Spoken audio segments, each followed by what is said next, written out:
Ayrim turdagi qishloq xo'jalik mahsulotlariga 0 stavkali qo'shilgan qiymat solig'i belgilandi. Endi mahsulotlar narxi pasayadimi? Kimga yaxshi-yu, kimga yomon?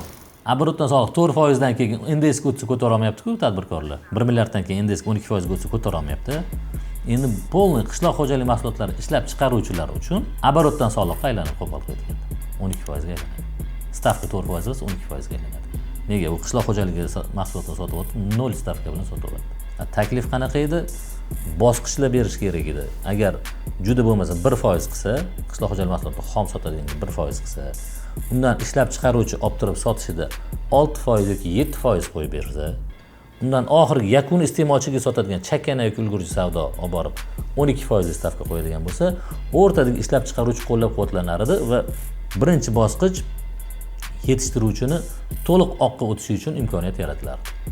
Bu to'liq oqqa o'ta oladi, mana erkin ishla oladi. Sotayotganda oxirgi iste'molchi baribir sotib oladi. Sal qimmatroq, sal arzonroq, hozir hech kim unga odamlar o'rganib qoldi qimmatlashishiga narx-navoni. Lekin bu hech narsani qimmatlashtirmas edi aslida. Bu temp hech narsani qimmatlashtirmaydi. Osonlashtirardi. Shunchaki olishda o'rtadagi zinani olib tashlashdi, 0 va 12 bo'lib qoldi. Bu degani katta qadam. Bittada 12-zinaga chiqish kerak degani. 6 zinadan chiqib qolar edi, lekin 12 zinaga chiqish kerak. Oyog'imiz yirtilib ketmasa bo'ladi. Bu jarayon bozordagi narx-navoga ta'sir qiladimi endi? 12% ga oshirilishi. Qishloq xo'jalik mahsulotlari ishlab chiqaruvchilarning narxiga ta'sir qiladi. Xom holatdagi qishloq xo'jalik mahsulotiga emas, misol uchun. Qovun tarvuzidan tortib kachki piyozni o'zini xom holatda sotib olishga ta'sir qilmaydi. Lekin murabbo, kalbasa yoki va hokazo shu sok, любой boshqa immuniy qishloq xo'jalik mahsulotlaridan tovar ishlab chiqaruvchilarning mahsulotlariga o'tadigan bo'lsa, kamida 12% ga oshadi narx. Chunki oldin NDS bilan bir mahsulotni 100 so'mga NDS bilan berib turgan bo'lsa, endi sizlardan NDS olib tashladik desa, hech qachon ular 89 so'mga olib tushib qo'ymaydi-da. Chunki 100 so'mdan talab bo'lib turibdiki, 100 so'mdan sotilyapti. Bozorda narxni hech qachon soliq belgilamaydi. Soliq narxi o'zgarishiga ta'sir qilishi mumkin, lekin narxni belgilamaydi. Narxni tovarga bo'lgan talab va taklif belgilaydi. O'shanga 100 so'mga talab borki, u NDS bilan 100 so'm edi. Hozir NDSni olib tashlasa, borib savdolash mumkin. Senda NDS yo'q, men to'layman desa ham mayli 95 so'm qilib ber deydi. Lekin 89 so'm qilib ber demaydi. 95 so'm qilib ber degani bilan olgandan keyin endi uni ustiga baribir hamma yuk 12% ishlab chiqaruvchining bo'yniga tushadi.